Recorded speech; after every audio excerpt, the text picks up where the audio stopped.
Welcome to my channel, Crimson Inquiry. In the latter half of a damp and colourless November, when an incident occurred which, for its blend of foreign intrigue and chilling precision, remains among the more singular of my recollections of Sherlock Holmes.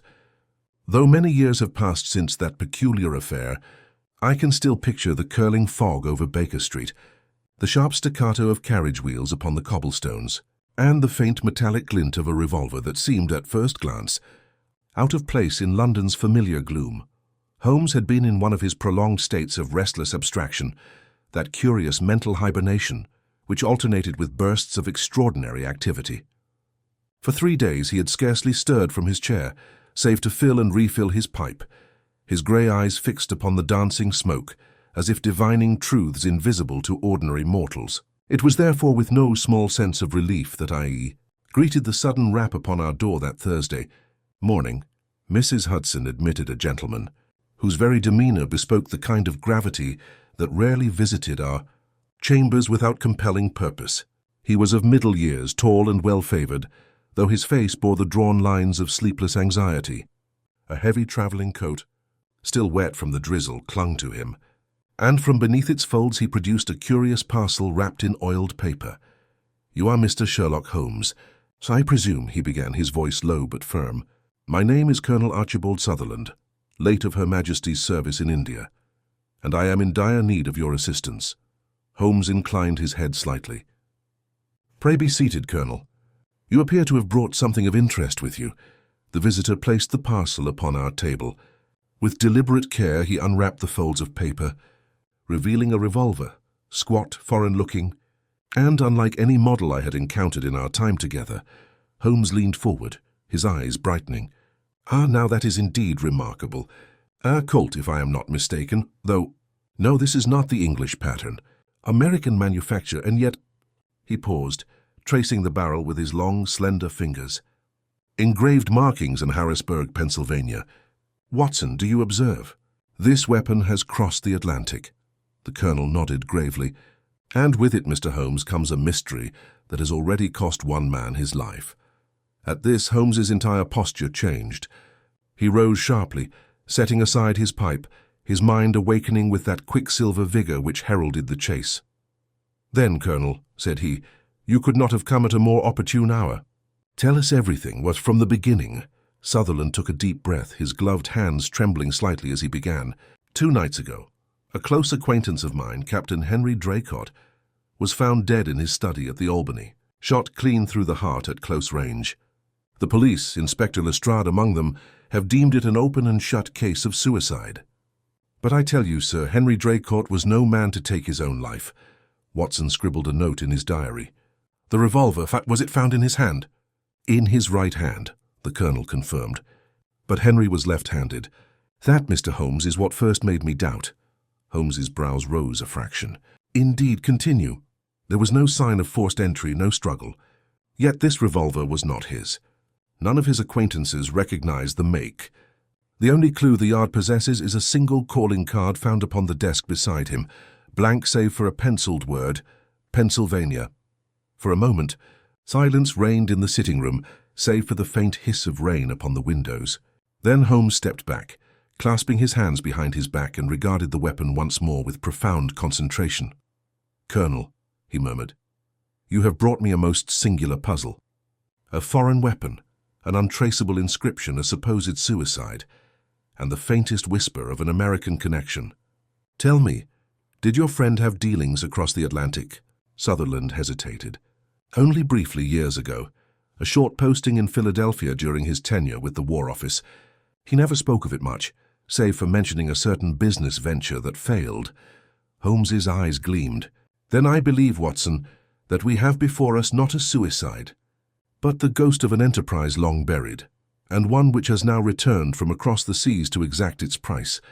He turned to me with that subtle smile which heralded the hunt. "Fetch your coat, my dear fellow. I fancy that a visit to the Albany, and a brief chat with Inspector Lestrade, will shed a most illuminating light upon our transatlantic firearm."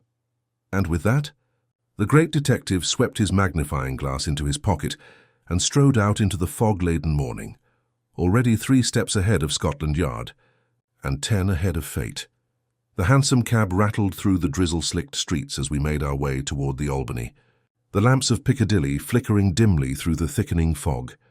Holmes sat opposite me in the carriage, his gaze distant yet alert, his long fingers steepled in that familiar pose of contemplation. I had learned to recognize the signs of his mental process, the quiet, almost predatory focus that heralded the scent of a mystery newly caught. The revolver. "Watson," he said at length without lifting his eyes, "it is a curious object in more ways than one.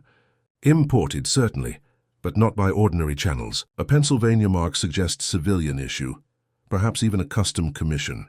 There are precious few of those to be found in England. And you believe it is connected with the inscription upon the card?" I asked. Holmes gave a faint smile. "I never believe, my dear fellow. I observe and then deduce. The card and the weapon may share a common origin, or they may have been contrived together to produce a false narrative. The trouble with suicide cases, Watson, is that the dead tell us nothing, and yet their surroundings speak volumes." The cab halted before the familiar facade of the Albany, tall, elegant and silent, its windows glimmering faintly behind the haze. Inspector Lestrade awaited us at the entrance, his bowler hat beaded with moisture, his expression a blend of irritation and relief. "Good evening, Mr. Holmes." "Doctor," he said curtly. "I might have known Colonel Sutherland would bring you into this business. It's a clean case if ever I saw one. No signs of a struggle, revolver in hand, door locked from within.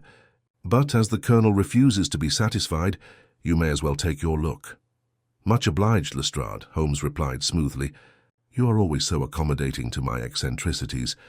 Lead the way." We ascended the narrow staircase to the deceased's chambers, modest yet comfortably appointed, as befitted a retired officer of means. The room was as the police had left it, the desk lamp still burning low, papers scattered across the polished surface and upon the carpet, a dark stain whose dreadful nature needed no confirmation. Holmes paused just inside the threshold, his eyes sweeping the scene with quick, hawk-like precision. He neither spoke nor moved for nearly a minute, his gaze darting from the window latch to the hearth, then to the small writing desk at the far corner. I could almost feel the invisible net of his mind tightening around the details. Lestrade shifted impatiently. "You'll see there's nothing amiss. Door locked from inside, key still in the bolt, and the only entrance through that window fastened when we arrived." Dr. Morton examined the wound. "Death instantaneous, shot at close range right through the heart. Revolver still in his right hand." Holmes bent over the lifeless figure. The late Captain Draycott was a man of perhaps 40, well-built and clean-shaven, his expression strangely calm for one who had met so violent an end. The revolver lay loosely across his fingers, its barrel still faintly blackened by powder. "May I?" Holmes asked, and without waiting for permission, he prized the weapon from the dead man's grasp. Holding it delicately by the trigger guard, he examined the grip, then sniffed the muzzle with quick, short inhalations. "Recently discharged. And one empty chamber, yes. The rest loaded. Curious," Lestrade frowned. "What's curious about that?" Holmes straightened, his gaze sharp. "The man is left-handed, as Colonel Sutherland attests. Yet observe the powder marks, slight smudging upon the left wrist but none upon the right. And the burn pattern on the waistcoat suggests the weapon was held at a downward angle, as though fired by another standing above or beside him." Lestrade crossed his arms. "So he fired it awkwardly. Men do strange things before ending themselves." "Quite," Holmes murmured dryly. "And yet you will notice that the bullet entered not from the front, but slightly to the left of the sternum, an impossible trajectory for a right-handed man holding the weapon in that manner. Watson, kindly note the lividity of the wound. The shot was fired at exceedingly close range, within 3 feet. But tell me, Lestrade, where is the powder residue upon the shirt fabric?" The inspector bent down, peering skeptically. "Blast me, I don't see any." "Precisely," said Holmes softly. "Which suggests, my dear inspector, that the victim's coat was buttoned after he was shot." For a moment even Lestrade had no retort. The fog from the open window drifted into the room, carrying the faint odor of cordite and damp. Holmes moved toward the desk, where the mysterious calling card lay beside a half-written letter and a small silver inkstand. "Pennsylvania," Holmes read aloud. "Written in pencil, not ink. A hasty addition. Note the pressure marks." The card itself, however, was cut from heavy American stock of a type seldom used in England. Curious that Draycott should have kept it here, separate from his correspondence. He turned it over, holding it close to the lamplight. A faint indentation, the ghost of a previous inscription. "Watson, your pencil, if you please." I handed it to him, and with a few swift strokes across the surface, the impression became legible. A fragmentary address. Dock 17, Harrisburg. Holmes' eyes flashed with satisfaction. There we have it. Not Pennsylvania as a mere word of fancy, but a place, a location connected to commerce, perhaps munitions. Lestrade exhaled sharply. "That's in America, Holmes. What good's that to us?" "My dear Inspector," Holmes replied with a hint of amusement, "murder seldom respects the boundaries of the Atlantic. It travels most conveniently by ship." As he spoke, he moved toward the fireplace. There, upon the grate, lay a charred scrap of paper only partially consumed. With the delicacy of a surgeon, Holmes retrieved it using the poker and spread it upon the hearthstone. The fragment bore a few surviving words. "Shipment, 2 cases. Arrival delayed. Under your guarantee." "Watson," Holmes said quietly, "does it strike you that this is the language of trade? 2 cases, likely of goods. A guarantee implies a contract. I believe our unfortunate captain was involved in some form of private dealing, one which turned fatal." He stood abruptly, his face thoughtful. "There is something else. The ash upon the grate, cigar ash unmistakably. Yet our victim was a pipe smoker. You recall the faint trace of Turkish blend in his pocket pouch. Therefore another man stood here not long before his death." Lestrade sighed. "You mean to say there was a visitor? No one saw him enter?" "Indeed. No one saw him leave either. The door was locked from the inside, yes, but the key could have been turned posthumously by means of a simple device." Holmes knelt beside the door, running a thin finger along the edge of the keyhole. "As I thought. A trace of fine silk fibre, red in hue, perhaps from a thread or cord looped through the key before it was turned. Ingenious and not unfamiliar. I have seen similar contrivances in certain American confidence tricks." He rose and dusted his hands. "Watson, this is no suicide. It is a carefully contrived illusion, and the hand that devised it is one both clever and deliberate. Tell me, Lestrade, who first discovered the body?" "A servant," Lestrade replied after a pause. "A man named Briggs. He came up with the morning tea and found the door locked. When he broke it down, he called for help." Holmes nodded absently. "I should like to speak with him at once. There is much he may have noticed without realizing its import."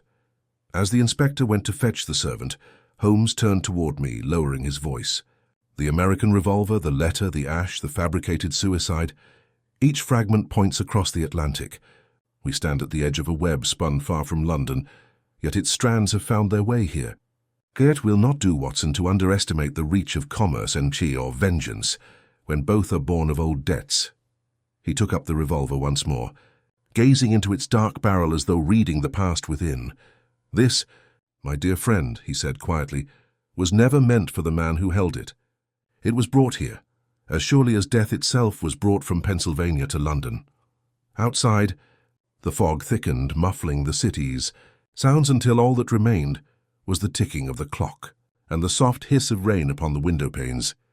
This is a fitting requiem for the first act of a mystery whose shadow had only begun to unfold.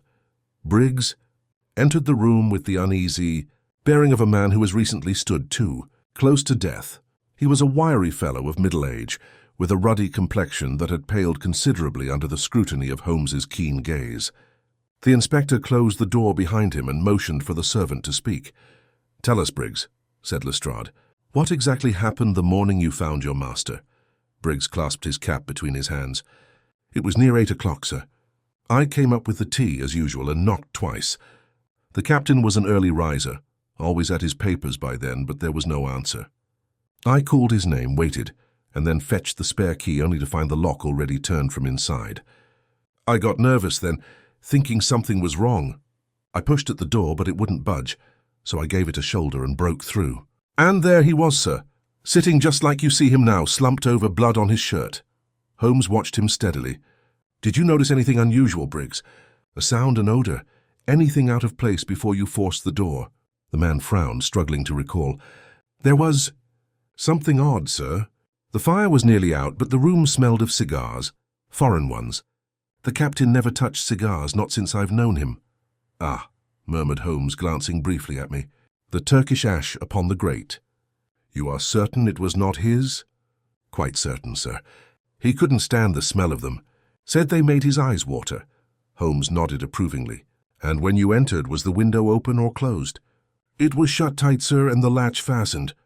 I remember because I tried to open it to let some air in after I saw the body.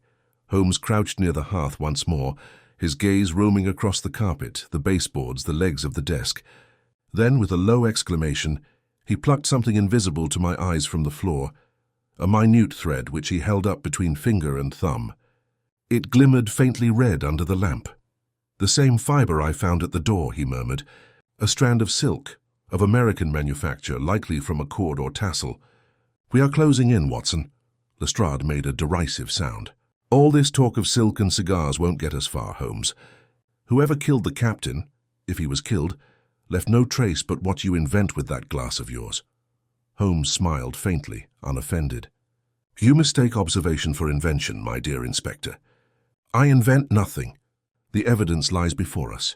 It merely lacks translation. He rose and turned back to Briggs. One last question. Did Captain Draycott receive visitors often? Not lately, sir. Only one that I can remember this past week. A gentleman with an American accent. Came by 2 days before the captain died. Said his name was Mr. Cartwright. Stayed near an hour. Holmes's eyes sharpened. Cartwright? Can you describe him? A tall man, sir, with a neat black moustache and a scar here. Briggs touched the side of his chin. Dressed well, like a gentleman, though there was something sharp about him, if you understand me. His eyes, they kept moving as if measuring everything. Holmes took a slow breath, considering. Indeed, did he leave anything behind? Only his card, sir. I gave it to the inspector yesterday. Lestrade fished through his notes and produced a small rectangle of pasteboard, which Holmes accepted with evident interest. It was plain save for a printed address. Mr. Benjamin Cartwright, Imperial Hotel, Strand. Holmes slipped it into his pocket. A most valuable clue. I should like to pay this gentleman a visit before the day grows too old. Lestrade bristled. You'll not go stirring up more confusion until the Yard has finished its report. My dear Lestrade, Holmes replied lightly, by the time the Yard completes its report, the murderer will be aboard the next steamer for New York. With that, he turned toward the door, beckoning me to follow. As we stepped out into the narrow corridor, the dim light flickering against the damp walls, I could sense the subtle acceleration in Holmes's stride, the unmistakable rhythm of pursuit. Outside, the fog had thickened into a soft rolling wall that blurred the outlines of buildings and street lamps alike. We hailed a cab, and soon the horses' hooves echoed dully as we made our way toward the Strand. Holmes sat in silence for several minutes, his eyes half closed, his lips moving slightly as if repeating a list. A left-handed man, shot through the heart by another's hand. A false suicide, a cigar smoker of American persuasion. A message from Pennsylvania, and a visitor named Cartwright who carries a scar and a shifting eye. He paused, then looked at me. Watson, what do you make of it? I should say, Holmes, that your Mr. Cartwright is the likeliest suspect we have encountered in some time. He gave a soft laugh. Quite so, though likeliest and true are seldom companions. Still, it will be instructive to test our hypothesis. The cab stopped before the Imperial Hotel, its grand portico aglow with gaslight.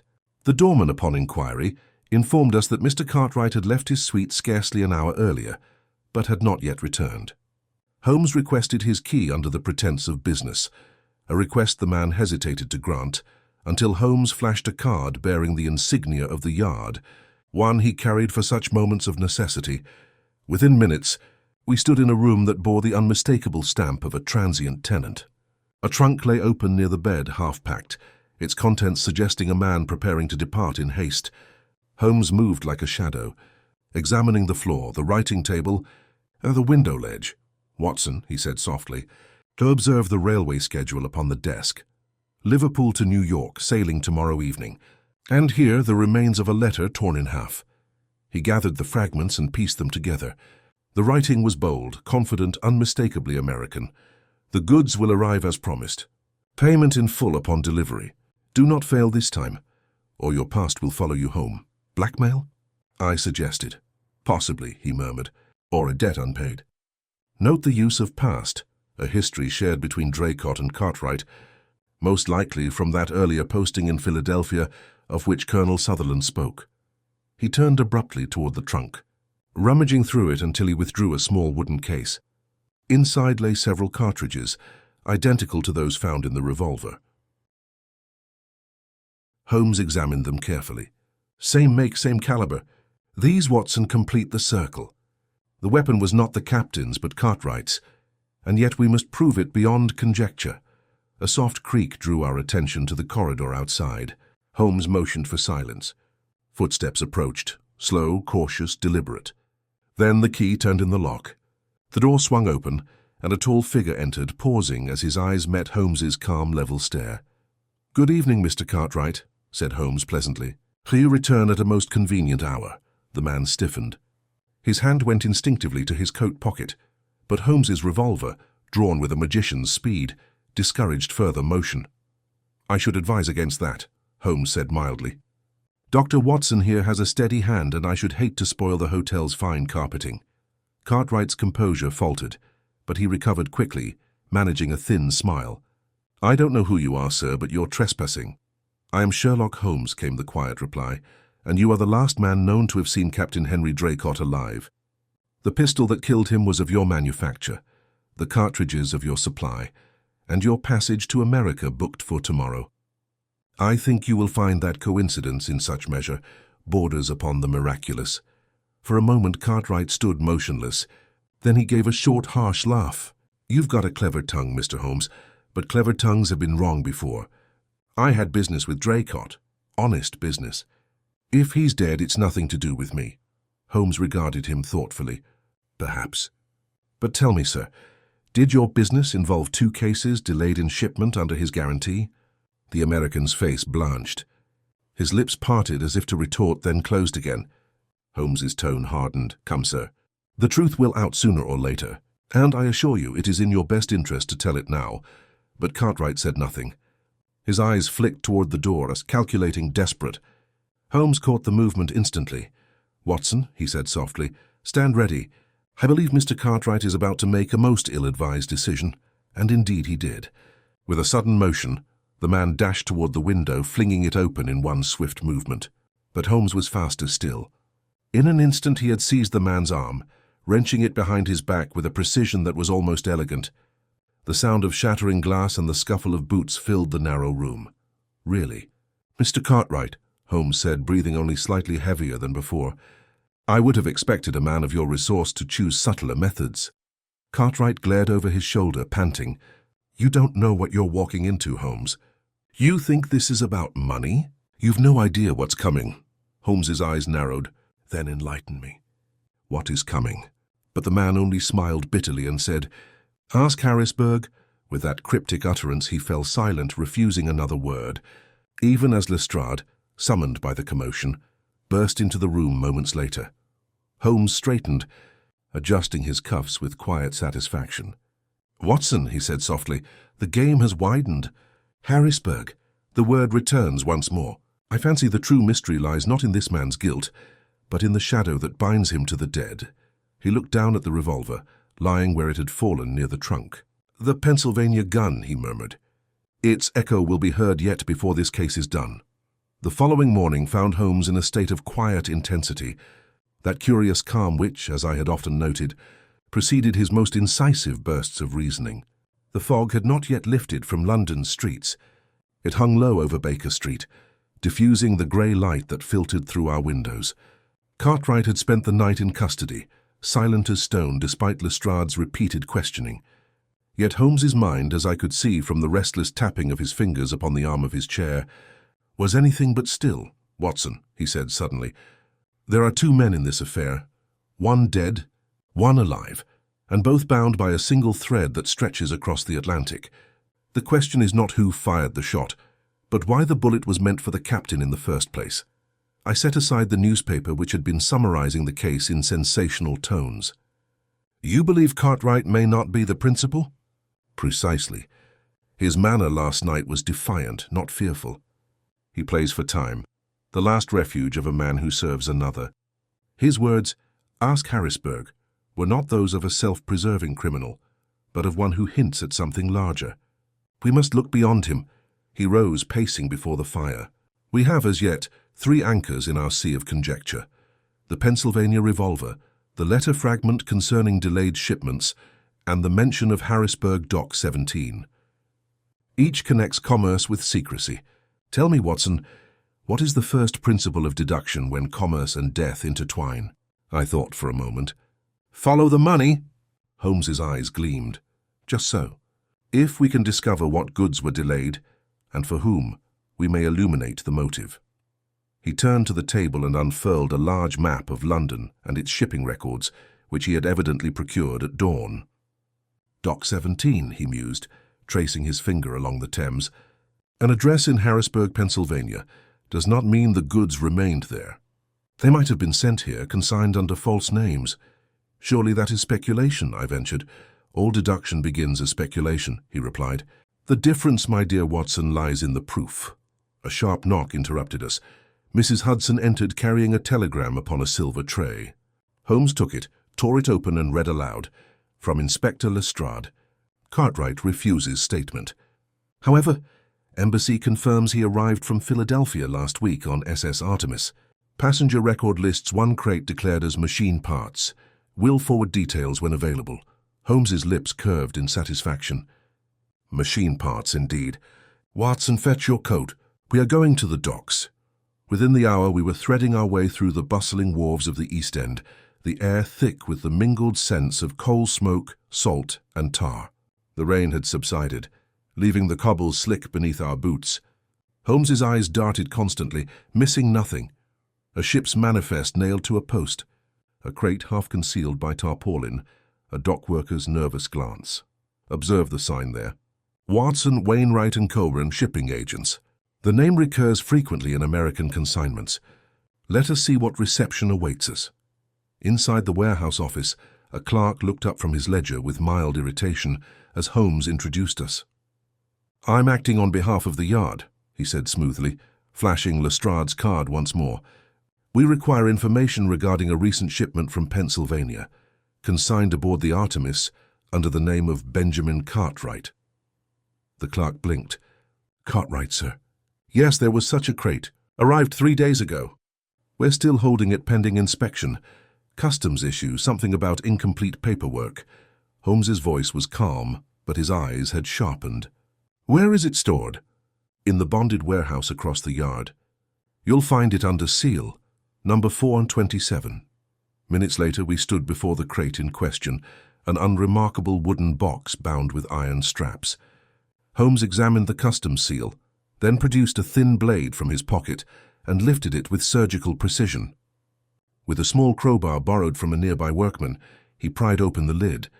Inside, instead of machinery, lay layers of straw, and beneath them something metallic.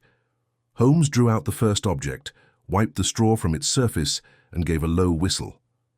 Watson, hand do you see? I stared. Good heavens, rifles. Not just any rifles, Holmes murmured. American Army surplus, modified for rapid fire. A shipment of weapons entering the country under false pretenses. Now we begin to see the scale of the enterprise. Draycott, once attached to the War Office, would have had both the knowledge and the connections to facilitate such a smuggling scheme. But something went awry. Then this was no mere private quarrel, I said. He was part of an international operation. Holmes nodded slowly. And Cartwright its courier, or its pawn. When Draycott failed to deliver, someone decided to silence him before the truth surfaced. That someone, I suspect, remains on English soil. He replaced the lid carefully, resealed the crate, and turned to me. We must return to Baker Street. There is one more connection I mean to test before nightfall. As the cab jolted away from the river, Holmes sat rigid, lost in thought. Watson, he said after a pause, consider the precision of the crime. The shot was placed directly through the heart, a marksman's execution. Whoever fired it knew weapons intimately. Cartwright bears himself as a soldier, but there was no gunpowder on his hands. We may be pursuing the wrong trigger man. But he brought the gun, I reminded him. True, yet he may not have fired it. He may have delivered it at another's bidding. We had scarcely returned to our lodgings when Lestrade arrived, damp and irritable, carrying a folder of notes.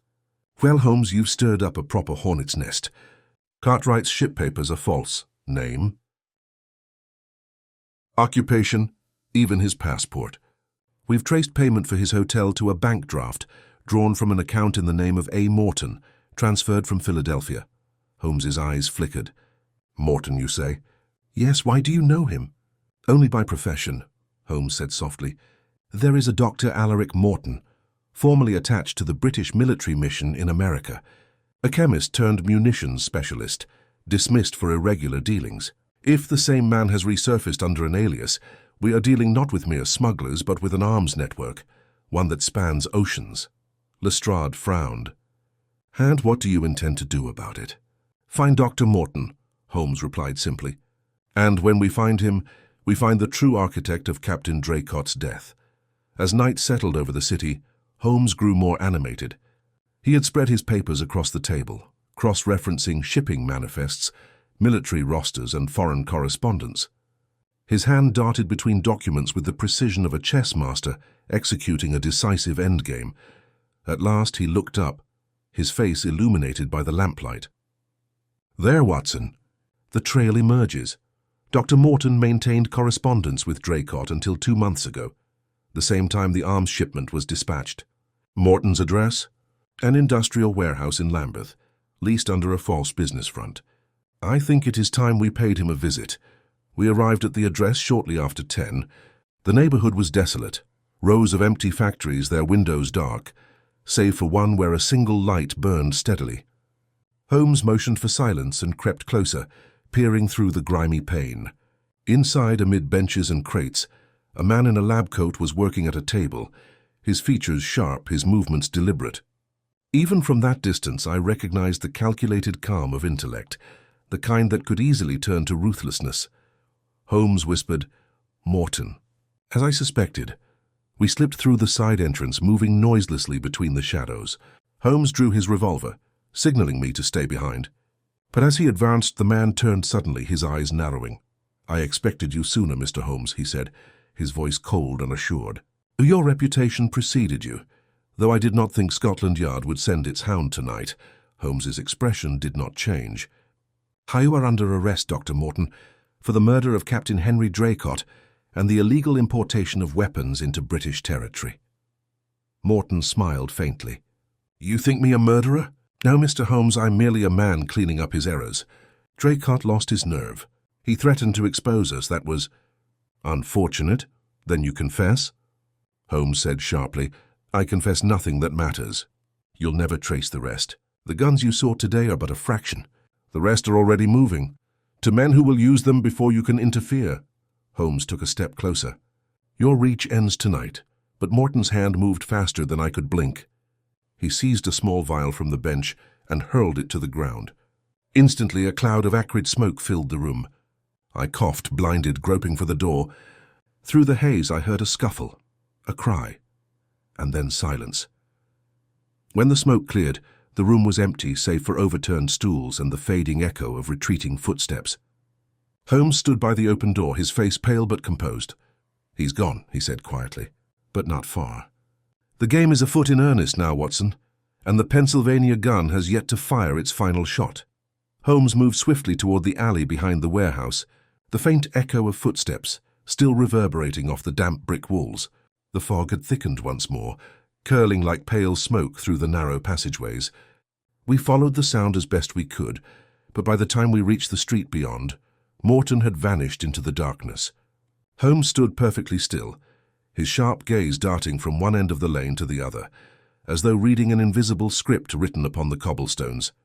"He's clever," Holmes murmured, "too clever to have fled blindly. Morton planned his escape before we even entered that room. Notice, Watson, no carriage marks, no footprints fresh in the mud. He departed on foot, but not in haste. He has an accomplice close by. Cartwright," I ventured. Holmes shook his head. "No, Cartwright is a subordinate, perhaps even a scapegoat. Morton would need someone he trusts absolutely, someone with resources to conceal him until his next move. This is not the end, Watson. It is merely the pivot." As we made our way back to Baker Street, Holmes's silence was deep and unbroken, his features locked in concentration. When at last we entered our sitting room, he lit his pipe with steady hands and drew 3 slow breaths before speaking. "Morton's arrogance will undo him," he said. "He spoke too freely tonight. The weapons have already moved," he claimed. "But where and to whom? There lies our next key. If we can intercept the next shipment, or trace the channel of funds, we can force his hand." Lestrade arrived soon after, bringing word that the Yard had secured the Lambeth warehouse and found extensive notes on chemical compounds and modified cartridges. "But no sign of Morton himself," the inspector added with frustration. "It's as though he evaporated." Holmes gave a faint smile. "Not evaporated, merely dispersed. Morton is a scientist, Lestrade. He thinks in processes, not impulses.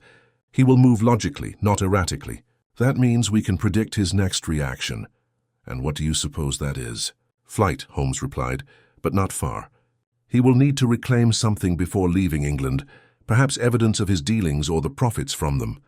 If I were him, I would not risk the open docks again.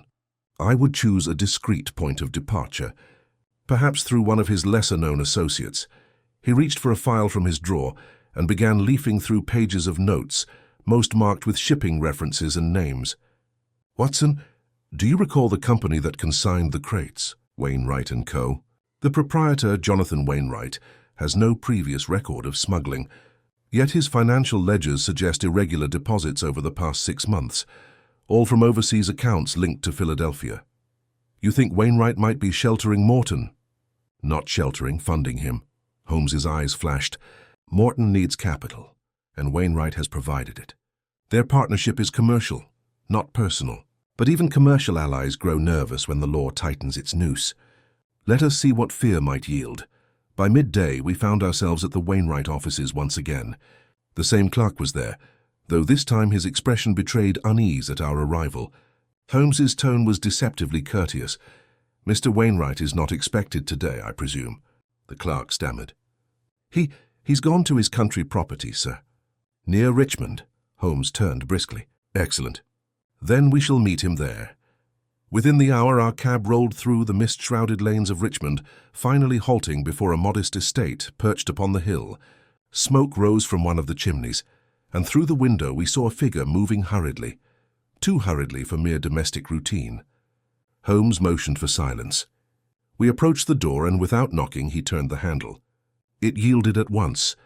Inside, Jonathan Wainwright stood beside an open desk, his hands trembling as he tried to shove papers into the fire.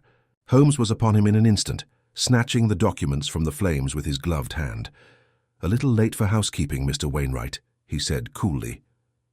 Wainwright's face drained of colour. "You've no right—" "No, but Scotland Yard does," Holmes interjected.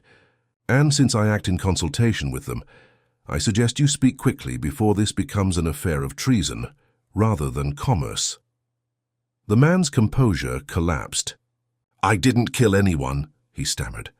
"I swear it. Morton told me it was legitimate. Experimental rifles, military trial work. He said the government was aware." "And yet you falsified shipping documents," Holmes said evenly, "and received American funds through private accounts. You knew more than you claim. Where is Morton now?"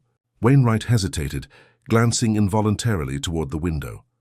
Holmes's eyes followed the motion and caught sight of a small outbuilding near the trees. Without another word, he strode across the room and threw open the back door. We dashed through the garden, the crunch of gravel beneath our feet breaking the quiet. Holmes flung open the shed door, and there in the dim interior stood Dr. Alaric Morton. He was no longer in his laboratory coat but dressed for travel, a small trunk at his side and a revolver in his hand. "Step no closer, Holmes," he said sharply. "I've no wish to harm you, but I will not be taken alive." Holmes raised a calming hand. "Violence will gain you nothing, Morton. You are cornered. The docks are under watch, your partner has turned against you, and your network is exposed." Morton's lip curled. "Exposed? You underestimate how deep the roots go. Do you think one clever detective can halt what's already begun? The rifles were only the beginning. You cannot stop the tide." "Perhaps not," Holmes replied, "but I can stop the man who started it." For a tense moment, no one moved. Then, with the precision of a duelist, Morton raised his revolver. The shot rang out, echoing against the stone walls, but it was not Holmes who fell. Lestrade, who had approached silently from the other side, had fired almost simultaneously, striking Morton's arm. The weapon clattered to the floor, and Morton crumpled beside his trunk. Holmes knelt beside him, examining the wound with clinical detachment. "A clean break," he said. "You'll live, Morton, and you'll answer for every life your enterprise endangered." Morton glared up through gritted teeth. "You fool. You've only delayed the inevitable." Holmes regarded him gravely. "History is written by those who prevent the inevitable." As Lestrade's men carried Morton away, Holmes opened the trunk. Inside lay bundles of papers, coded correspondence, and ledgers bearing American seals. He studied them briefly, then handed one to me. "You see, Watson, every crate, every transaction, meticulously recorded. Morton's intellect was his undoing. He could not resist documenting his brilliance even in crime." Back at Baker Street that evening, Holmes sat before the fire, the glow casting shifting patterns across his thoughtful face. "Morton will stand trial," he said quietly. "The government will suppress much of it, no doubt. International scandal does not suit diplomacy. And Cartwright?" I asked. "Released, I imagine," Holmes replied. "He served as the unwitting instrument of greater men. His silence was loyalty, not guilt." I leaned forward. "And yet, Holmes, Morton spoke of something larger, something that had already begun. Do you believe his words?" Holmes's eyes met mine, sharp and unreadable. "I believe," he said slowly, "that every conspiracy leaves its shadow long after the body is buried. We have slain the serpent's head tonight, Watson, but its coils may yet stir. Still, London shall sleep easier for a time." He rose, reached for his violin, and drew the bow across the strings, the soft melody mingling with the crackle of the fire. "For now," he murmured, "the case of the Pennsylvania gun may rest. But I fear, my dear friend, that its echoes will not fade so soon." For several days following Morton's arrest, Baker Street was unusually quiet.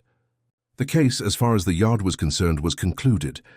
The newspapers hailed the discovery of a foreign arms conspiracy, and Lestrade basked in the reflected glow of official commendation. Holmes, however, seemed far from satisfied. He spent long hours pacing before the hearth, pipe clenched between his teeth, occasionally muttering half-formed sentences under his breath. "Something does not align." "Watson," he said at last one afternoon as the November dusk crept across the windows, "the entire affair bears the shape of resolution, yet the balance feels incomplete, as though a single stone in an arch has been removed. Tell me, my dear fellow, when a man like Morton speaks of a tide that has already begun, do you take it for mere rhetoric?" "I should think it bravado," I replied. "Criminals often dramatize their own downfall." "True," said Holmes, "and yet the remark clings to me like the faint scent of cordite after a shot has been fired. Morton's network was too well organized for a single man. He was not the head, Watson, merely the hand that executed another's will." He crossed to the mantel and took down a slip of paper from the cluttered heap of correspondence. "While you slept last night, I received this telegram from Inspector Hopkins. He was overseeing the transfer of Morton's documents to Scotland Yard when he discovered that several coded letters were missing. They vanished between Lambeth and Whitehall." I sat upright. "Stolen?" Holmes nodded. "So it seems. The police assume some petty clerk pilfered them for curiosity or coin. But I, Watson, see the shadow of something far more deliberate. Those letters contained ciphers, referencing shipments yet to be accounted for. Morton may be in custody, but his allies are not idle." Before I could reply, a knock sounded at the door. Mrs. Hudson ushered in a small, nervous man in a postman's uniform, who handed Holmes a sealed envelope before hastily departing. Holmes broke the seal, scanned the contents, and let out a quiet "ah" of satisfaction. "What is it?"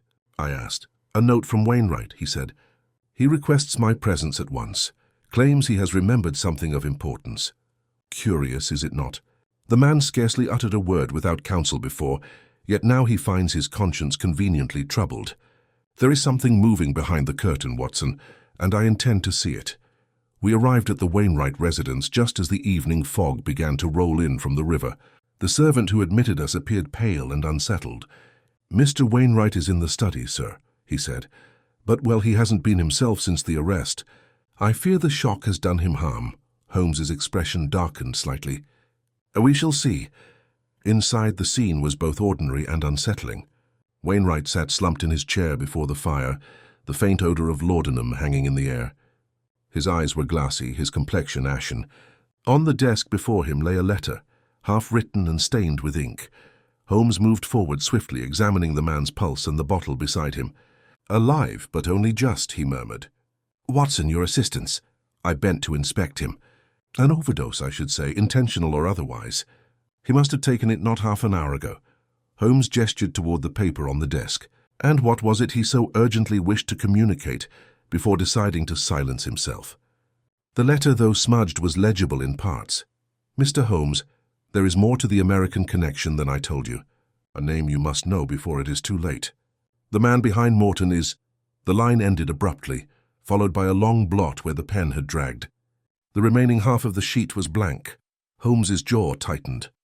They reached him first. "Wainwright was no suicide, Watson. Note the placement of the bottle, too neatly arranged. And look here, the ink upon his sleeve, yet none upon the fingers. The letter was guided, perhaps even dictated. We summoned a doctor and the local constable, leaving the unconscious Wainwright in their care. Outside, Holmes drew deeply on his pipe, the mist swirling around him like breath made visible. "There is someone tidying the board," he said quietly, "removing each piece that might point to the truth. Morton's documents vanish. Wainwright nearly dies. What remains concealed must be of grave importance." "But whom do you suspect?" "Not yet a name," Holmes replied, "but I have a direction. Remember the mark upon Morton's revolver? The engraving of Harrisburg, Pennsylvania? It was too deliberate, too conspicuous. Morton was an exact man. He would not have left such a trace unless it served a purpose. Suppose it was not the origin of the weapon, but a signature of the enterprise itself, a code among conspirators." He fell silent for several minutes, his gaze fixed on the gaslight reflecting off the wet pavement. Then abruptly he turned on his heel. "Watson, we must call on Lestrade once more. The key to this matter lies not with the living but the dead, specifically with Captain Henry Draycott. The next morning found us at the Albany once again, the chamber where Draycott's death had first set the entire case in motion. Lestrade awaited us there, looking somewhat weary of Holmes's continued interest. "Thought this was all put to rest, Mr. Holmes," he said with a touch of impatience. "Morton's in custody, and the Foreign Office is satisfied. What more is there to find?" Holmes did not answer. Instead, he paced the perimeter of the room, his eyes moving from the desk to the window, to the shelf where Draycott's personal effects had been neatly boxed for the coroner. "Where are his papers, Lestrade?" "In the Yard's evidence room." "Unopened?" "I believe so." Holmes gave a thin smile.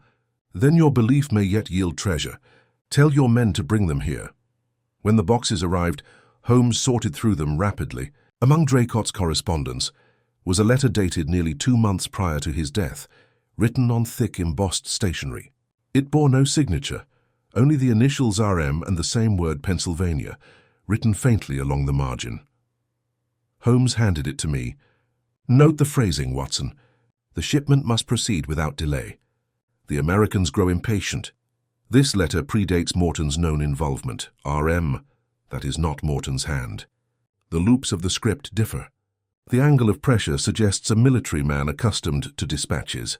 There is another player in this game, one with influence enough to direct both Morton and Wainwright." He turned suddenly to Lestrade. "You must find me all officers retired from the War Office within the last 3 years whose initials match those letters. The trail we follow is not across the ocean, but through the corridors of London itself." As we returned to Baker Street that night, Holmes appeared invigorated, the old fire gleaming in his eyes. "We stand at the brink of the real mystery now, Watson. The Pennsylvania gun was but a symptom. The disease lies deeper, a web spun from profit, loyalty, and fear. And somewhere in its center waits a man who has thus far evaded even my sight." He paused at our doorway, his silhouette outlined against the gaslit fog. "But not for long," he added softly, as if speaking to the night itself. "No man hides forever, not from me." The following morning dawned cold and grey, the fog thick enough to muffle even the sound of hoofbeats upon Baker Street. I found Holmes already awake and fully dressed, seated at the table amid a chaos of papers, directories, and military reports. His coffee sat untouched beside him, long gone cold. The air was charged with his peculiar brand of energy, silent, taut, and expectant. "Watson," he said without looking up, "the initials RM have begun to take shape. There are, by my count, 27 retired officers whose names could fit the cipher, but only one who served in both the Indian and American correspondence divisions of the War Office. Colonel Reginald March."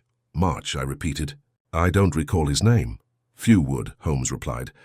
"He resigned under ambiguous circumstances 8 years ago, ostensibly for health reasons, though the records of that resignation are curiously sparse. He has since taken up residence in Belgravia, maintains no visitors, and draws a pension considerably larger than his rank would entitle him to." I could see the spark of pursuit in Holmes's eyes, the gleam that signaled the scent of truth. "You suspect he directed Morton?" Holmes's lips curved faintly.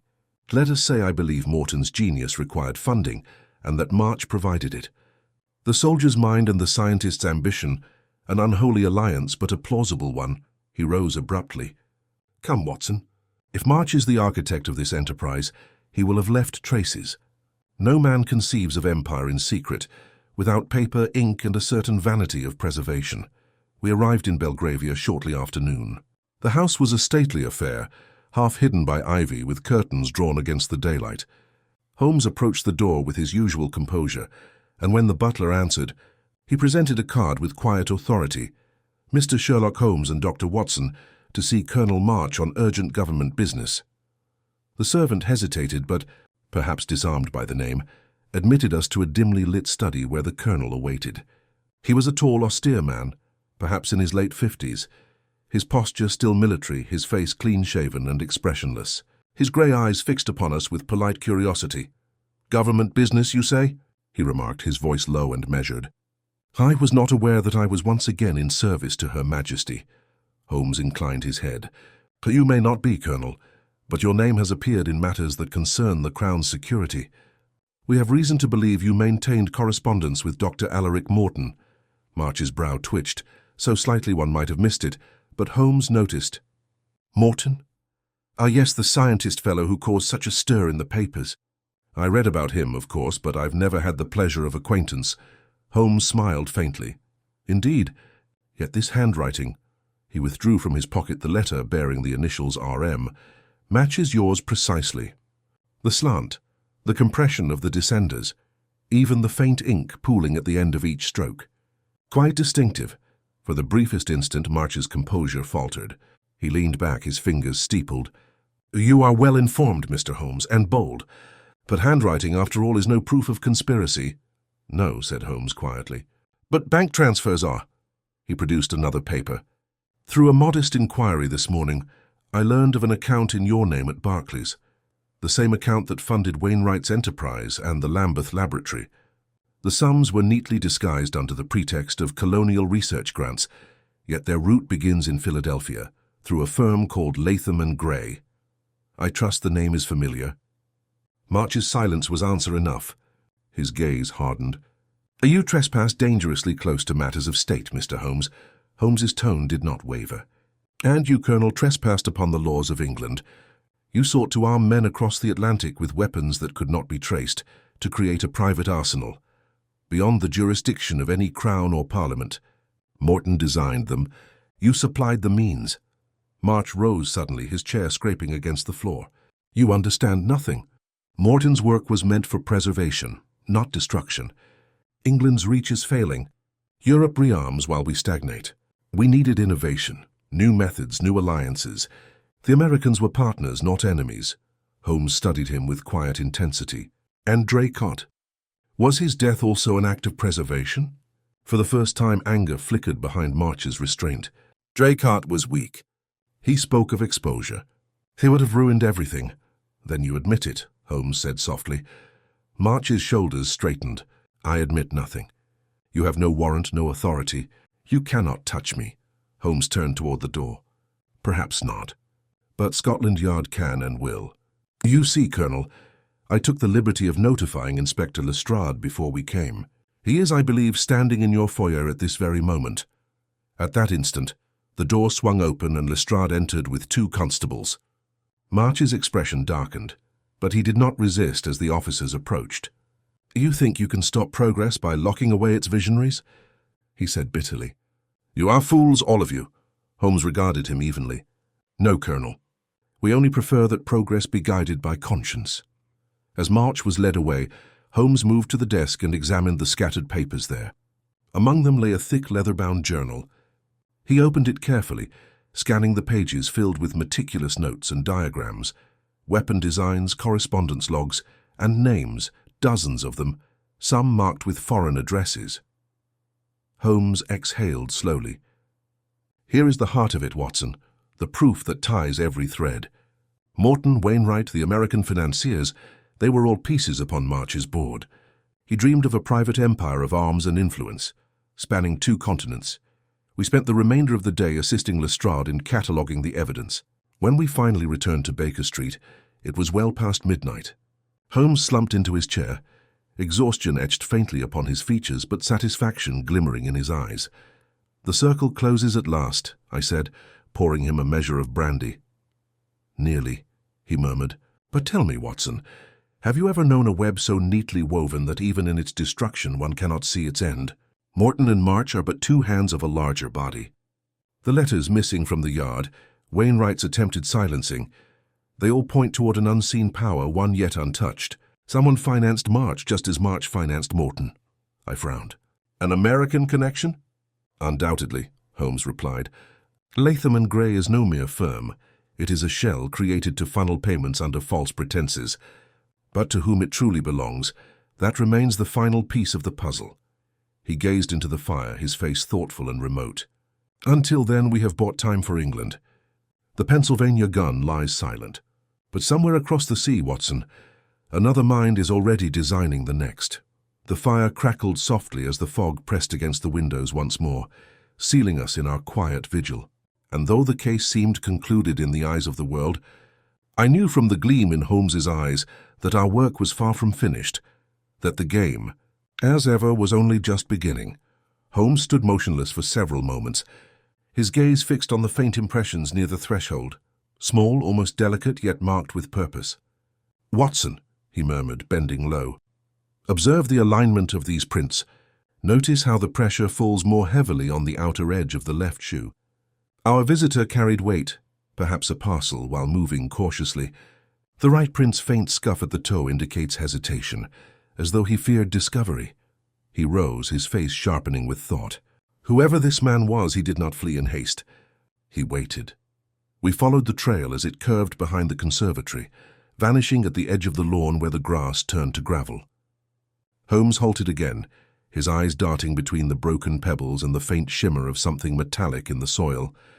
He knelt, pinching the object delicately between his fingers. It was a tiny brass button, tarnished but distinctive, bearing the emblem of a rearing stag. He examined it through his lens, then slipped it into his pocket. From a coachman's livery, perhaps, but not of any house we've yet seen. As we turned toward the garden gate, a low rumble of wheels echoed faintly from the road.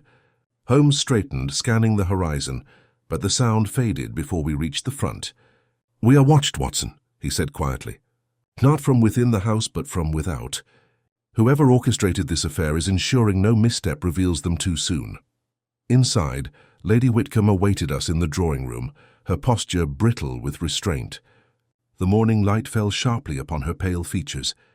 Holmes studied her with a detached intensity before speaking. "Your ladyship, you mentioned your husband was last seen 2 nights ago, shortly after supper, I believe." "Yes," she replied, her voice quivering slightly. "He went to his study around 10:30. When I went to bid him good night, he was gone.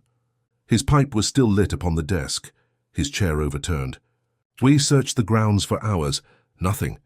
Were there any letters or communications received that day?" Holmes asked, her brow furrowed. "Only a parcel, delivered late in the evening. I never discovered what was inside. Henry took it to his study and said nothing more." Holmes exchanged a quick glance with me. "Might I see the study?" She led us through a long corridor lined with ancestral portraits, their painted eyes following us as we passed. The study door creaked open, revealing a room in perfect order, save for the chair which indeed lay on its side and a dark stain upon the carpet beside the hearth. Holmes crouched instantly, touching the mark with his finger and bringing it close to his nose. "Not blood," he murmured. "Wax from a ceiling candle. Red, uncommon hue mixed with trace resin. Watson, note that odor. Frankincense and a hint of cedar. A custom seal, likely foreign." He moved to the desk and began inspecting the surface inch by inch. "There," he said, pointing to a faint circular outline. "Something rested here, round, metallic, perhaps a canister or small box. Recently removed? The dust pattern shows its absence." Lady Whitcomb wrung her hands. "Did you think my husband took it with him?" Holmes did not answer at once. Instead, he examined the window latch, then the hearth, then finally the bookcase. No forced entry. No sign of struggle. Yet the man leaves without his coat, without his hat. And the door locked from within, I presume? "Yes. The servants broke it open in the morning." Holmes's eyes glimmered. "Then we have a paradox, my dear Watson, an invisible departure." For nearly an hour, he prowled the chamber in silence, stopping only when his gaze fixed on a peculiar volume on the shelf, on the trade routes of the Levant. He removed it, revealing behind it a narrow recess in the wall. Inside lay a torn piece of parchment, covered in faint ink lines. Holmes spread it upon the desk, studying it under the lamplight. "Coordinates, perhaps, or ciphered directions," he said softly. "And note the watermark, Eastern Manufacture. The same region hinted by our red seal." He turned back to Lady Whitcomb. "Your husband, I believe, was not merely a collector of antiquities, as you described. He was engaged in something more perilous, something tied to those maps of the Levant, and to the artifact your grandmother's portrait concealed." Her eyes widened. "You mean the amulet?" "Precisely. The disappearance of your husband and the theft of that relic are not separate events but branches of the same root." Just then, the butler appeared at the doorway, his face pale. "Begging your pardon, sir, but there's a man outside. Says he's from the Whitcomb estate stables. He insists on speaking to the master." Holmes rose swiftly. "Bring him in." The man entered nervously, cap in hand, eyes darting from Holmes to Lady Whitcomb. I found this, sir, near the old well behind the east hedge." From his pocket he drew a strip of torn fabric, stiff with dried mud and faintly stained. Holmes took it, turning it over in his fingers. Coarse weave, oiled for weather resistance, part of a carriage blanket, but trimmed by a knife, not torn by accident. And look here, Watson. Traces of that same red wax upon the edge. It seems our missing box met the earth not far from here." He turned to the stable hand. "You mentioned the well. Was the cover disturbed?"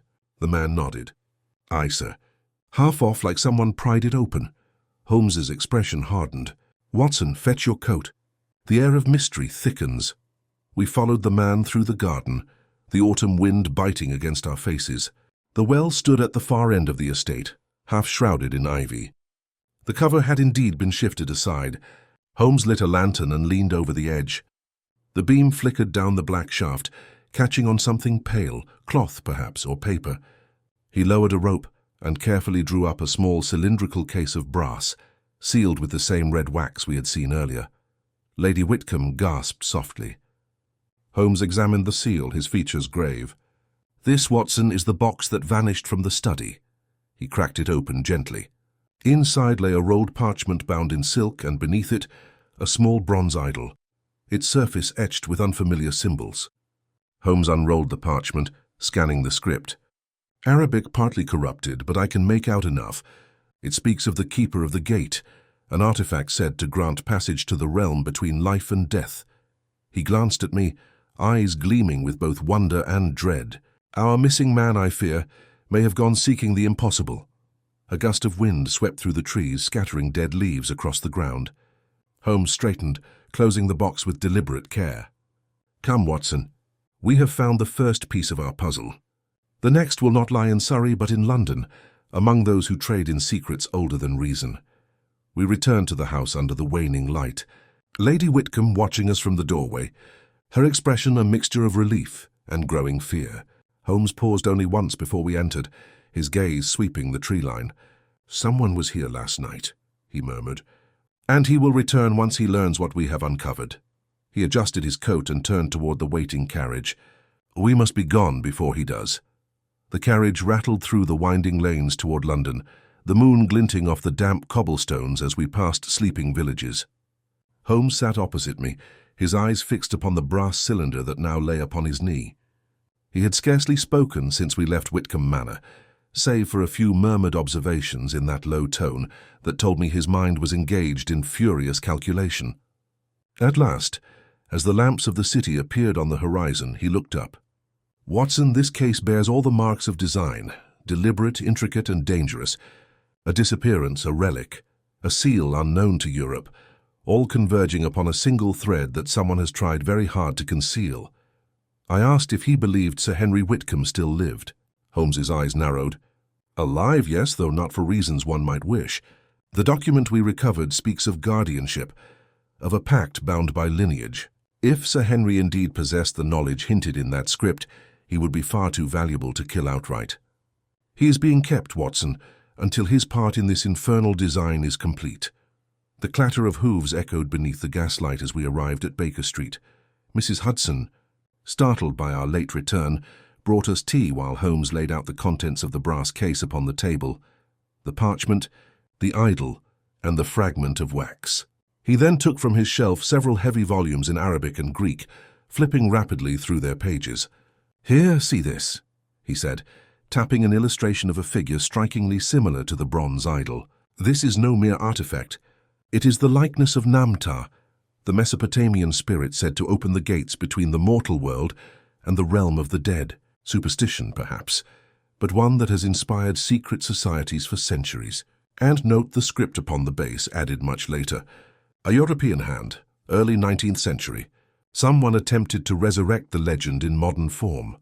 He reached for the red wax fragment and held it over the flame of the lamp until it softened slightly, releasing a faint, resinous scent. Frankincense and cedar, as before, but with a new note of myrrh, a blend used exclusively in ceremonial seals. Whoever handled this idol was not a mere collector. He was performing a rite. Holmes's face grew grave. "Watson, we must identify the craftsman who produced this wax. There cannot be many in London who deal in such mixtures."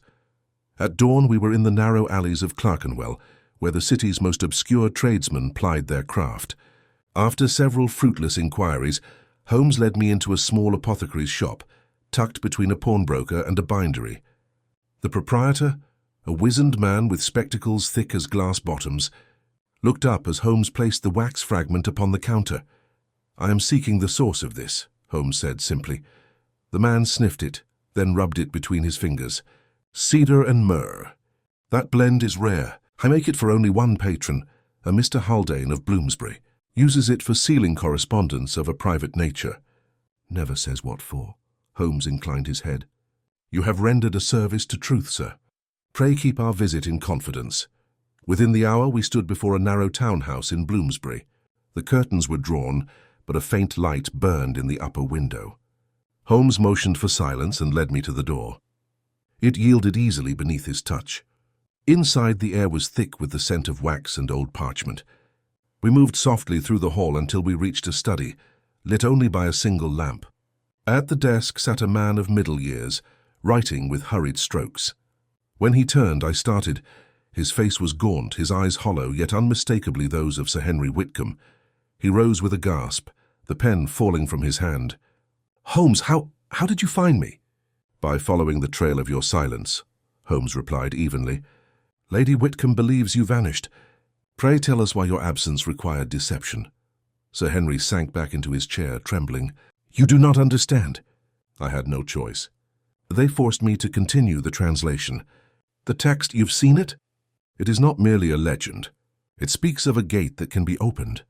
They call themselves the Circle of Namtar, scholars, antiquarians, men who believe that death itself is a passage to knowledge. They needed the key, and I alone knew where to find it." Holmes's expression did not change, but I saw the faint tightening at the corner of his mouth. "And the key." Sir Henry hesitated, his hands clutching the arms of the chair. "Hidden beneath the manor, within the old crypt. My ancestors sealed it centuries ago, but now they will come for it. They have already taken my assistant, poor Lambert. I remained here only to finish the cipher, before they realized I had fled." A sudden noise from below interrupted him, the creak of a floorboard, the faint scrape of boots. Holmes motioned for silence, extinguished the lamp, and drew me toward the doorway. The darkness swallowed us. Then from the stairwell came the glow of another lantern and the shuffle of two men ascending. Their voices were low, foreign, and urgent. Holmes's hand brushed mine lightly. "Keep to the shadows," he whispered. "We are not yet discovered." The intruders entered the study. One was tall and broad-shouldered, the other slight but quick in movement. The smaller man crossed to the desk, rifling through the papers. "Gone," he hissed in accented English. "The cipher, he's taken it." Holmes moved suddenly, a swift shadow in the dimness. His hand closed upon the smaller man's wrist, twisting sharply. The lantern crashed to the floor, spilling light and flame. I leapt forward to smother it with the rug as the larger intruder lunged toward Holmes. There was a brief struggle, a dull thud, and the man collapsed. Holmes stood over him, breathing steadily, his eyes fierce in the flickering light. "Quickly, Watson, rope!" We bound the two men securely before Holmes turned once more to Sir Henry, who sat trembling. "You must come with us to Scotland Yard. These men will not act alone, and London is no longer safe for you." Holmes's eyes glimmered. "Then we have a paradox, my dear Watson, an invisible departure. For nearly an hour, he prowled the chamber in silence, stopping only when his gaze fixed on a peculiar volume on the shelf, on the trade routes of the Levant. He removed it, revealing behind it a narrow recess in the wall. Inside lay a torn piece of parchment, covered in faint ink lines. Holmes spread it upon the desk, studying it under the lamplight. "Coordinates, perhaps, or ciphered directions," he said softly. "And note the watermark, Eastern Manufacture.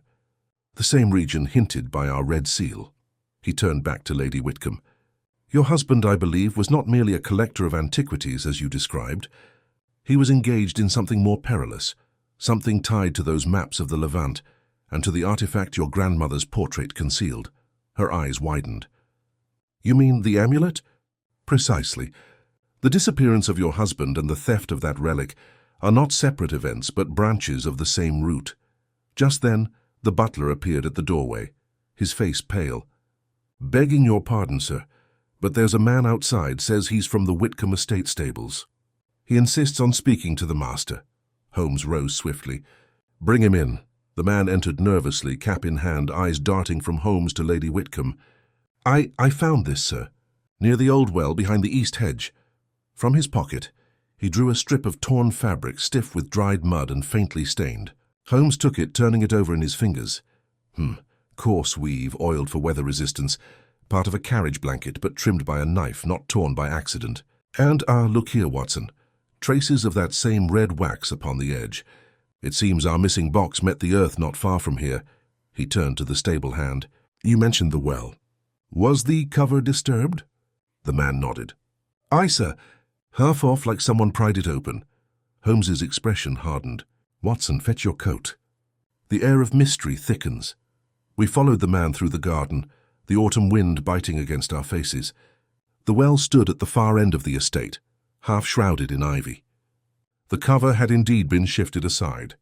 Holmes lit a lantern and leaned over the edge. The beam flickered down the black shaft, catching on something pale, cloth perhaps, or paper. He lowered a rope and carefully drew up a small cylindrical case of brass, sealed with the same red wax we had seen earlier. Lady Whitcomb gasped softly.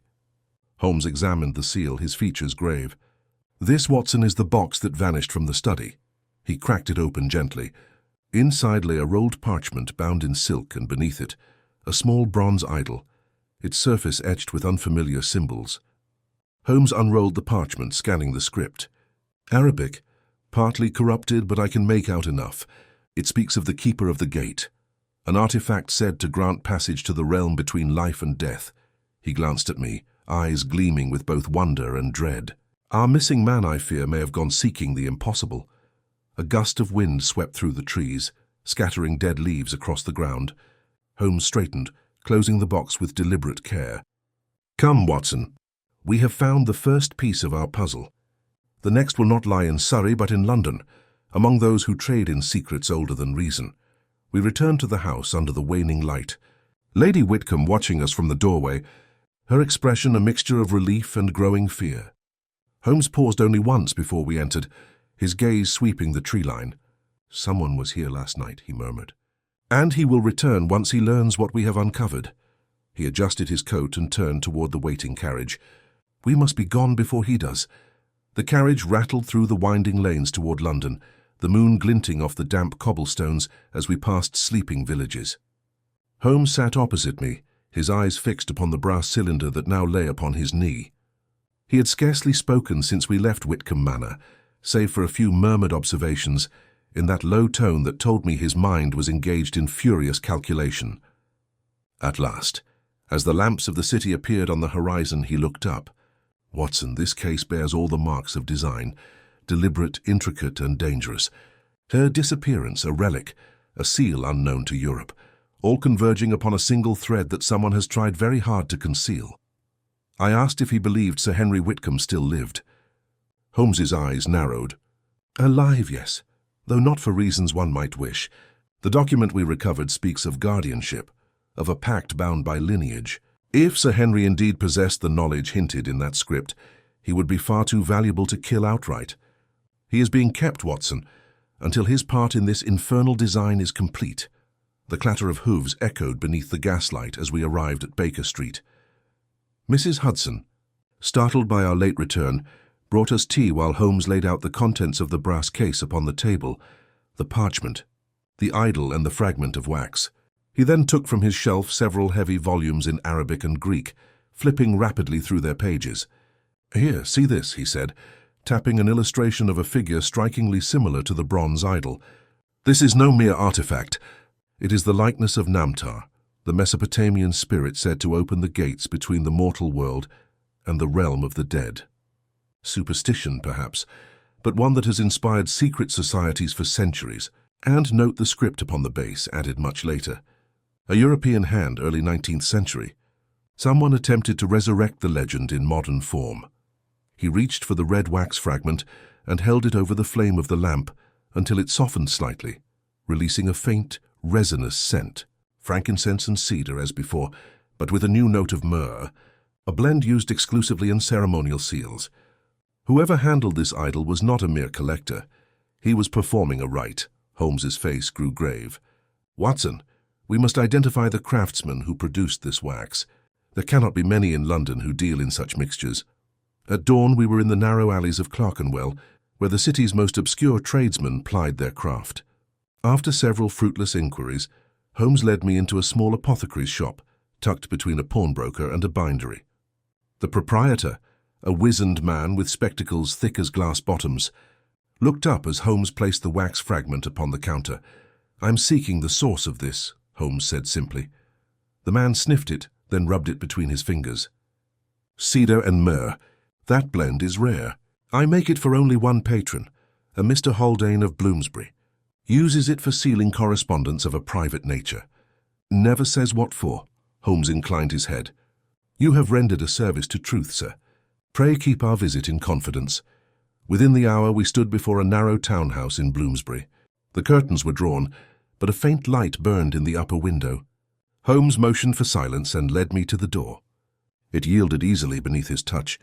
Inside, the air was thick with the scent of wax and old parchment. We moved softly through the hall until we reached a study, lit only by a single lamp.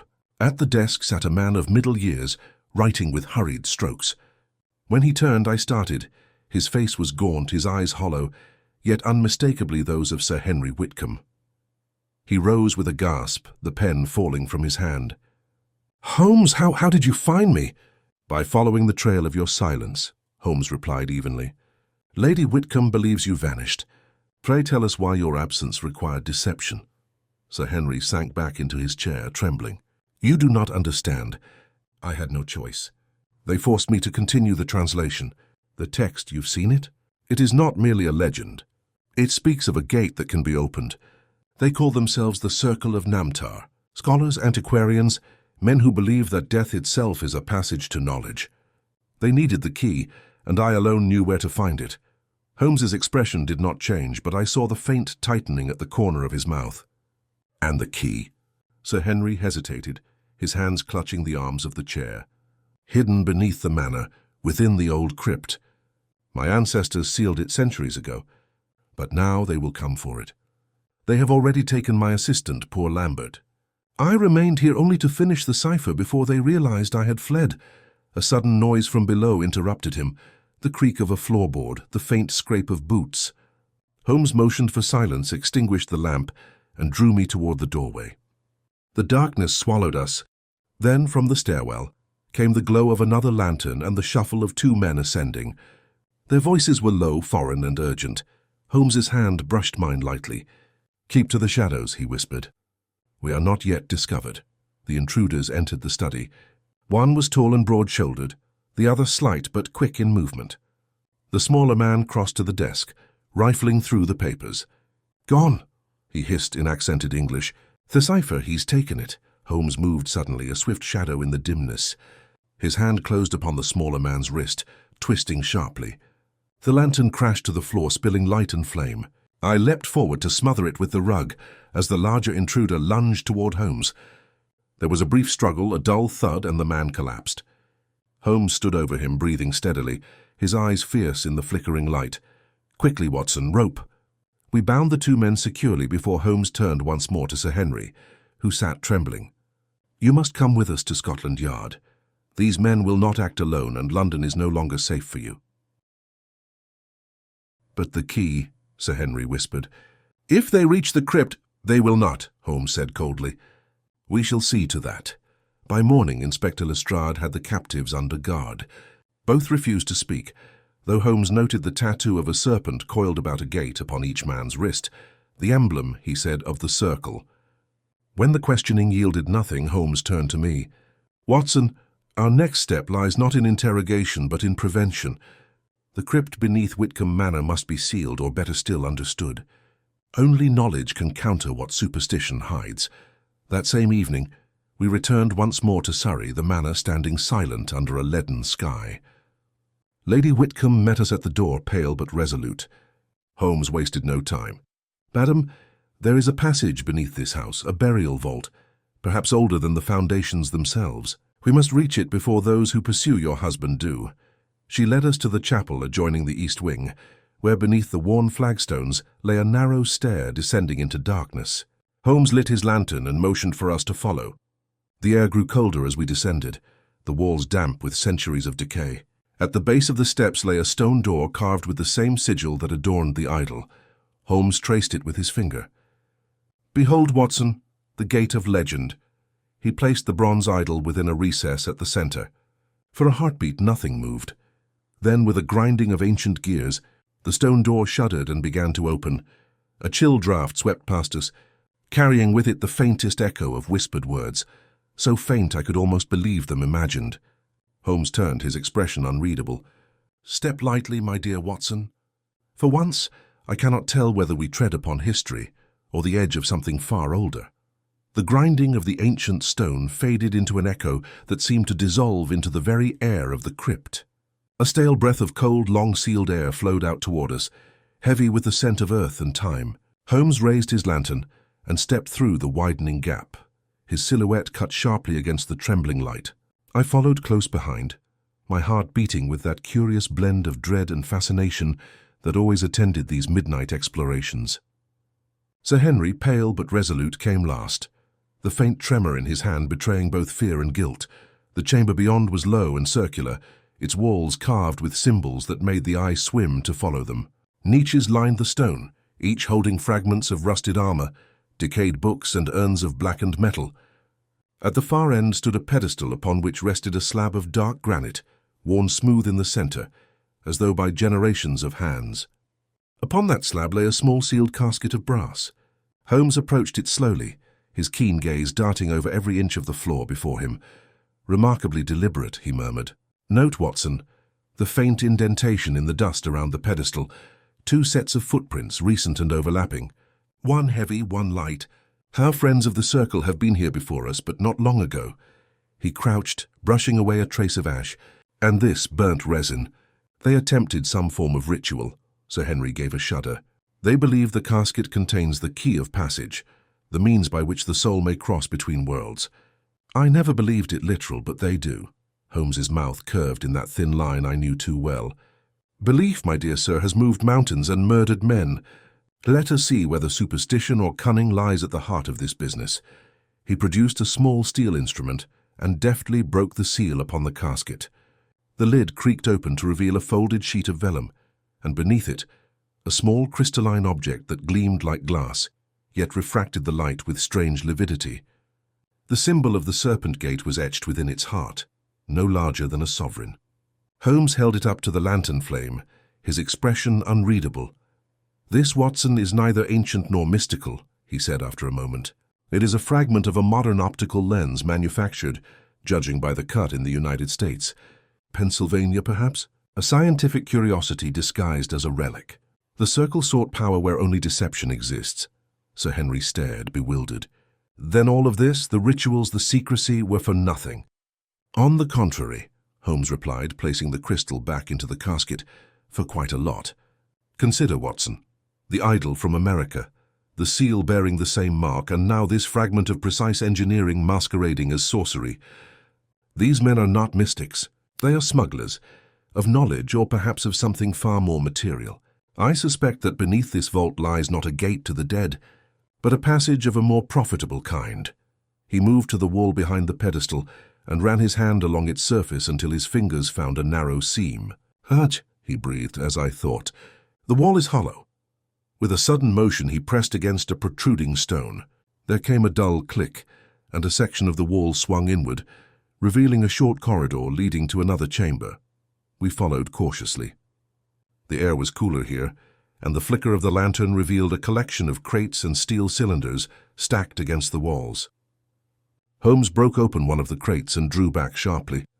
Within lay rows of finely machined components, gun parts, I realized, stamped with the mark Harrisburg, Pennsylvania. "Good Lord," I exclaimed. "Firearms!" Holmes nodded grimly. "Not relics, but contraband. Imported illegally and concealed under the guise of archaeological freight. The Circle of Namtar is nothing more than an elaborate front, its rituals a smokescreen for smuggling weapons into England. The gate they sought to open was not mystical but political. And the symbol, an emblem to bind their conspirators." Sir Henry staggered back, his face ashen. "Then I have aided them unwittingly. My research, my translations, were they part of their ruse?" "In part, yes," said Holmes, his tone softening. "They required your reputation to lend credence to their facade. The murder of Captain Draycott was the work of these men. He must have uncovered their purpose. They used the American weapon to divert suspicion abroad." Even as he spoke, a faint clatter echoed through the corridor behind us. Holmes's head turned instantly. "They've returned," he whispered. "We must act swiftly." He extinguished the lantern, plunging us into darkness. Footsteps approached, the scrape of boots on stone, a muttered exchange in a foreign tongue. Holmes leaned close to me. "Watson, when I give the word, strike the nearest man. We must hold them until help arrives." The figures entered the outer chamber, their lanterns casting grotesque shadows upon the walls. 2, then 3 men, armed, determined. They paused when they saw the open casket and the broken seal. One cursed under his breath. At that instant, Holmes sprang from the shadows. The struggle was brief but fierce. The clash of fists, the crack of a pistol, the echo of my own heartbeat hammering in my ears. I remember grappling with one of the men, the acrid smell of powder filling the air, until Holmes's voice cut through the chaos. "Now, Watson!" I seized the fallen lantern and hurled it toward the doorway. Its light flared wildly, illuminating the chamber, and in that glare stood Lestrade and a half-dozen constables, revolvers drawn. "Drop your weapons!" he barked. The intruders froze. One attempted to flee but was swiftly subdued. Holmes straightened his coat, brushing dust from his sleeve. "Your timing, Lestrade, is as impeccable as your persistence," the inspector sniffed. "You might have informed the yard before descending into a smuggler's nest." "I had no wish to spoil your dramatic entrance," Holmes replied dryly. "Besides, I suspected you'd traced the telegram I sent an hour ago." Lestrade blinked. "Telegram? I received no such message." Holmes smiled faintly. "Then it appears even the fates favor Scotland Yard this evening." The prisoners were marched away, and the contents of the chamber catalogued under Lestrade's supervision. Holmes remained silent throughout, his gaze lingering on the crystal fragment, now sealed in an evidence pouch. When at last we emerged into the cool dawn air, he paused beside the chapel, watching the pale light creep across the fields. "Watson," he said quietly, Do you perceive the irony? The weapon that began this affair came from across the Atlantic, and so did the mind that conceived it. A tale of modern greed, clothed in the trappings of ancient mystery. Yet men will always believe more readily in demons than in duplicity. I smiled wearily. And you, Holmes, what will you believe? He regarded me with that rare glint of introspection. In human folly, my dear Watson, it is the most inexhaustible of resources. We returned to Baker Street that afternoon, our cases and coats streaked with the grime of the crypt. Holmes placed the recovered documents upon his desk and reached for his violin. As the first soft notes filled the air, I found myself reflecting upon the strange intermingling of superstition and reason we had witnessed. When at last I spoke, it was half to myself. To think that all this began with a single American revolver. Holmes did not look up. "The Pennsylvania gun," he murmured, drawing the bow with languid precision. A fitting emblem for our age, science in one hand, deception in the other. But tell me, Watson, do you not find it curious that the mind which forged the weapon and the one which wielded it both believed they acted in the service of order? I asked what he meant, but he only smiled, eyes half closed, as the melody deepened into something solemn and strange. Merely that truth, like gunpowder, requires only a spark to ignite. And so ended the affair of the Pennsylvania gun, an affair that had begun with the death of an officer and ended in the unmasking of a conspiracy reaching across oceans. As for Holmes, he spoke no more of it, and by the next morning had turned his restless mind to a new enigma that waited upon our breakfast table. But I could not forget that moment in the crypt, the gleam of the crystal, the whisper in the dark, and the unshakable sense that for all Holmes's brilliance, there remained mysteries even he could not quite banish to the realm of reason. Several weeks had passed since the affair of the Pennsylvania gun, and Baker Street had once again settled into that curious equilibrium which seemed to oscillate between tranquil idleness and feverish pursuit. Holmes, for his part, had returned to his habitual detachment, lounging for hours in his armchair with the violin resting idle across his knees, or pacing before the window with that faraway gleam in his eye, which told me that his mind still lingered upon some unresolved detail. The newspapers had long ceased to mention the matter, though Lestrade had received commendation for the dismantling of an international smuggling ring. Holmes, of course, declined to correct the record. One chill morning, as the fog rolled thick against the panes, I found him at his desk examining a small brown envelope. It was unmarked save for a single word written in block letters across the front: Pennsylvania. The sight of it sent a faint shiver through me. "Holmes," I said, "surely the affair was concluded. What more could remain?" He did not answer at once. His long fingers slit the envelope neatly, and from within he drew a folded sheet of paper and a small, circular disc of glass, identical to the one we had found in the crypt beneath Whitcomb Manor. "Ah," he murmured, holding it to the light, "the plot, my dear Watson, has refused to stay buried. The note was brief, written in a precise hand. One key remains. The door was never meant to close." I felt the old unease stir within me. "From whom?" Holmes studied the handwriting. American beyond doubt. Gay scholar's script, yet not the same as Sir Henry's. Note the slant of the R and the absence of the long tail Y, traits common to the penmanship of industrial draftsmen. Whoever wrote this possesses technical training, not academic. He turned the glass disc over in his hand, examining the etching at its center, and here again the serpent encircling the gate. But this one differs subtly. The serpent's mouth is open. The prior emblem was closed. That alteration, trivial though it may appear, suggests intent. Whoever sent this message means to imply continuation. Continuation, I echoed. Of the smuggling? Perhaps, he said, his tone grave, or of the philosophy that concealed it. Recall, Watson, that we disrupted only one cell of their enterprise. The American connection remains obscure. Harrisburg, Pennsylvania, the very inscription upon the revolver that began all this. I would wager that what we have exposed here in England is but an outpost of a larger design. Before I could reply, there came a knock at the door. Mrs. Hudson entered, announcing a visitor, a young man of nervous aspect who clutched his hat as though it might shield him from scrutiny. Holmes's expression sharpened at once. "Show him in." The visitor introduced himself as Mr. George Langdon, a clerk with the Atlantic Telegraph Company. His voice trembled slightly as he spoke. "Mr. Holmes, I beg your pardon for intruding, but I was advised to seek you by Inspector Lestrade himself. There has been a most peculiar theft, one that may bear upon your recent investigations." Holmes motioned him to continue. "2 nights ago, sir," Langdon said, "a shipment of precision lenses bound for the United States was stolen from our warehouse near the docks. The crates bore the seal of a private manufacturer, Whitcomb and Sons of Surrey." "Whitcomb?" I exclaimed. "Surely not the same family." "The very same," Holmes said quietly. "It appears our American friends have found fresh purpose for their enterprise. Pray, Mr. Langdon, describe these lenses." "They were of a new design, sir," Langdon replied, "meant for long-distance photographic transmission. My employer described them as revolutionary, able to concentrate light at extraordinary range. Yet the order was not placed by any government or scientific body. It came from a private consortium registered in New York under the name Namtar Incorporated." Holmes's eyes gleamed with sudden intensity. "There is our connection. The circle has taken new form under corporate disguise. Their purpose, however, remains the same, to control the exchange of knowledge under the veil of secrecy."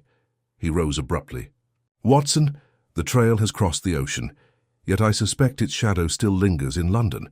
We must revisit the docks at once." Within the hour we were at the fog-drenched wharf near Limehouse, where the stolen shipment had last been seen. The air was rank with coal smoke and brine, and the distant hum of the city was muffled beneath the ceaseless lap of the Thames. Langdon led us to the warehouse, its doors splintered, its interior a chaos of overturned crates. Holmes examined the scene with quick, darting movements, pausing now and then to crouch beside some unnoticed trace, a heel mark in the dust, a torn fragment of paper, the faint indentation of a crate upon the floor. "Note, Watson," he said softly, "the peculiar spacing of the footprints, 2 men, one considerably taller than the other. They moved in haste but with coordination. And here, tire impressions, not from a cart but a motor car, an American make, judging by the tread pattern. We are dealing with men who came prepared." He retrieved the scrap of paper and held it to the light. "It bore a shipping code, HBG-47 HBG, Holmes mused. The same abbreviation as the mark upon the revolver, Harrisburg. It would appear, my dear Watson, that even across oceans they sign their work." As he spoke, a faint metallic sound echoed from the far end of the warehouse, a hinge creaking, a chain shifting. Holmes motioned for silence. We moved toward the noise, our footsteps soundless upon the wooden boards. There, in the half-light filtering through a broken window, stood a solitary figure bent over a crate, prying at its lid. The man straightened abruptly as Holmes's shadow fell across him. "Good evening," Holmes said coolly. "I trust you have an adequate explanation for your labors." The intruder spun round, a revolver gleaming in his hand, the twin, I recognized instantly, of the Pennsylvania gun. Before he could raise it, Holmes stepped forward with a swift, calculated motion and struck his wrist, sending the weapon clattering to the floor. The man lunged, but I caught his arm, and together we brought him down. Holmes knelt beside him, retrieving the fallen revolver. "As I suspected. Manufactured in Harrisburg. And see here, the serial number has been filed away. A crude yet telling attempt at erasure." The man glared up at him. "You think you've stopped us, Englishman? You've only delayed the inevitable." Holmes regarded him with that cold, penetrating stare that could unnerve even the most hardened soul. "On the contrary, I believe we have arrived precisely on time." At Scotland Yard, under Lestrade's supervision, the prisoner proved reluctant to speak. But when Holmes placed before him both the recovered revolver and the crystalline lens, his composure faltered. "You cannot grasp what you've meddled with," he said bitterly. "It's beyond borders, beyond your petty laws. Knowledge must belong to those who can wield it." Holmes's voice was calm, almost pitying. "Knowledge, my good fellow, belongs to those who understand its cost." When the man was taken away, Lestrade turned to Holmes with open admiration. "You've done it again, Mr. Holmes." Another nest of vipers pulled from the shadows, but Holmes merely shook his head. "Not yet, Lestrade. This was only one serpent's head. The body lies elsewhere, perhaps across the Atlantic." That night, as we returned to Baker Street, the fog hung heavy over the city, cloaking its lights like distant stars behind a veil. Holmes stood by the window long after midnight, the faint reflection of the street lamps dancing in his eyes. "Watson," he said at last, The Pennsylvania affair began as murder, yet it has become something far more intricate. We have unveiled a network whose reach may extend beyond nations, a web spun from commerce, secrecy, and the thirst for dominion disguised as discovery. He turned, his features softened by the lamplight. You see now why I cannot rest, I could only nod. For though the case seemed closed in the eyes of the law, I sensed, as did Holmes, that the true enigma had merely shifted its ground. Somewhere far beyond the Thames, the serpent still coiled around its gate, waiting. Morning broke pale and reluctant, filtering through the thin curtains of Baker Street, like the ghost of the night that had barely receded. I found Holmes already awake, seated by the window with the Pennsylvania revolver disassembled upon a tray before him. Each piece gleamed under the faint light, laid out with surgical precision, and beside it lay the crystalline lens recovered from the warehouse, its surface now etched with fresh markings, delicate as frost.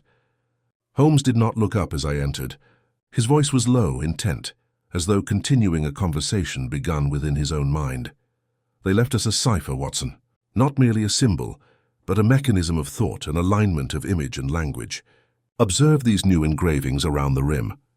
They form a repeating sequence, 13 characters mirrored twice. At first I took it for ornamentation, but look closer. Each corresponds to a position in the Latin alphabet offset by 1. The serpent circle, indeed, always returning upon itself. I leaned closer, though to my untrained eye it was but a confusion of lines. What purpose could such a thing serve? Holmes's eyes glinted. Purpose, my dear fellow, is precisely what our adversaries prize most. This is no random scrawl. It is a coordinate system. See here, the numeration corresponds to longitude and latitude when transposed through the cipher, and the result, remarkably enough, points to a warehouse along the river, not in London but in Bristol. I felt a flicker of apprehension. Another branch of their operations? Precisely. The theft at Limehouse was not to supply but to divert attention. While Lestrade congratulates himself upon a tidy arrest, the true shipment, whatever it may contain, has already been redirected west. I should not be surprised to find that Bristol, with its transatlantic traffic, serves as the last English foothold of the Circle before their designs continue across the ocean. He rose abruptly, his energy rekindled. Pack lightly, Watson. The 10:15 train shall suffice. I have taken the liberty of telegraphing Lestrade to delay his report.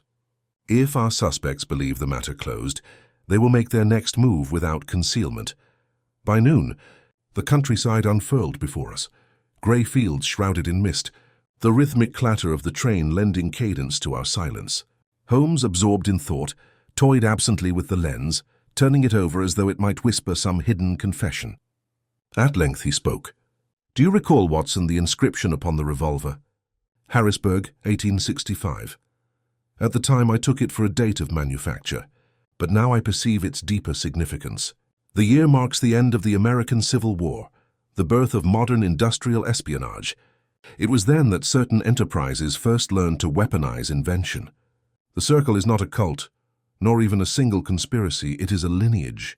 Their creed has passed from engineer to financier, from smuggler to scholar. And their goal? I asked. To control the mechanisms that control men. Not weapons alone, but the instruments of communication. Light, sound, information.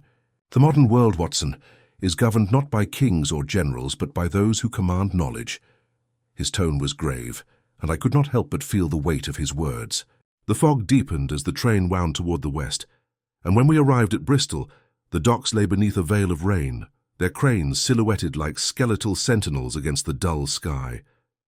Holmes led the way through narrow lanes slick with water until we reached a modest warehouse by the river's edge. Its sign faded almost beyond legibility, Whitcomb Maritime Logistics.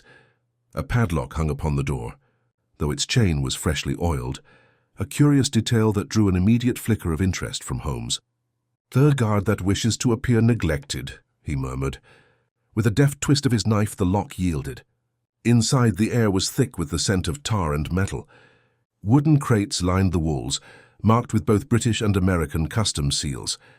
Holmes examined one, pried it open slightly, and drew a sharp breath. Within lay not lenses, but cylinders of polished steel, each engraved with the same serpent sigil, coiled around a small aperture at the center. "Optical conduits," Holmes said softly. "But for what design?" Before I could answer, a sound echoed behind us, the distinct crunch of boots upon gravel. Holmes's expression did not change, but his hand moved subtly to his coat pocket. "Steady, Watson. We are about to receive company." Two figures emerged from the misted doorway. The first, a tall man in a dark coat, carried himself with the rigid confidence of command.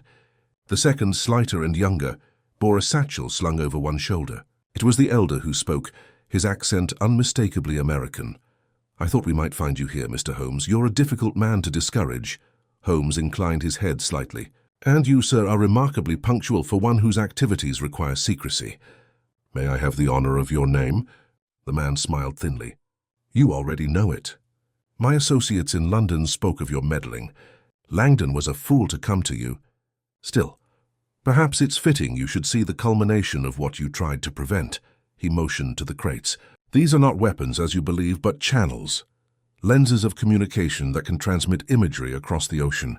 The first transatlantic network of sight, Holmes. The age of secrecy is ending, and we mean to decide how the new one begins." Holmes's eyes narrowed. "You cloak ambition in the language of progress, but I suspect your design is less noble. You would not free information, you would own it." The man's smile vanished. "Ownership is the foundation of order." Before the exchange could continue, Holmes's hand flashed downward. With a swift motion, he tipped one of the steel cylinders from its crate. It struck the floor with a resonant clang, startling the younger man into dropping his satchel. The sound that followed, a faint ticking, froze us all. Holmes's gaze snapped toward it, calculating instantly. "Watson, back!" The explosion that followed was brief but fierce. A burst of light and smoke that tore through the center of the warehouse. Crates toppled, the air filled with splinters and dust. When the roar subsided, the Americans were gone, vanished into the rain-soaked alleys beyond. Holmes rose from where he had shielded me behind a collapsed beam, his face streaked with soot, but his composure unbroken. "A distraction, nothing more," he said quietly. "They sacrificed the shipment to erase the trail, but they will not reach the docks unobserved." He strode toward the rear door, scanning the ground. There, footprints deep and uneven. The taller man drags his right leg slightly, the gait of an old injury. They head toward the river. We followed through the labyrinth of alleys until the mists parted to reveal the wharf. A small motor launch was pulling away from the shore, its engine sputtering faintly through the fog. Holmes raised his hand, then lowered it with a strange calm. "No pursuit," he said. "They are bound westward, and the tide will carry them faster than the law could follow. But they have left us something better than their capture." He drew from his pocket the glass lens, now fractured by the blast. When the cylinder exploded, this was altered. The light passed through it, burned new markings into the surface. "Coordinates again, but this time the destination is not within England." I leaned close. The figures were faint but unmistakable. 40° and 76°. Holmes smiled faintly. "Harrisburg." The rain thickened as we turned back toward the station. Holmes walked in silence, his gaze distant, yet alive with that peculiar fire I had come to recognize, the thrill of pursuit renewed. "Watson," he said at last, "it seems our serpent has retreated across the sea. If we are to follow, it will be a chase unlike any we have undertaken. The game, I fear, has only just begun." And as the last train whistle echoed across the wet streets of Bristol, I could not help but feel that the fog itself whispered an invitation, one that neither man nor sea could wholly conceal. The Atlantic crossing was long and uneasy. The horizon shrouded each morning in a pale haze that reminded me of the fog over the Thames. Holmes, ever tireless, spent his hours in the ship's cabin hunched over a spread of notes, maps, and fragments of glass, his pipe trailing its thin ribbon of smoke toward the ceiling. His silence was more telling than speech. I had learned to read his moods by now.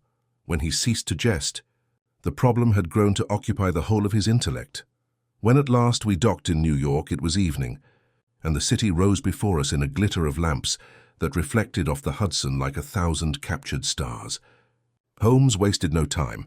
He exchanged a few brief words with the harbor officials, examined a register of passengers, and then turned to me with the same quiet urgency that had marked him since Bristol.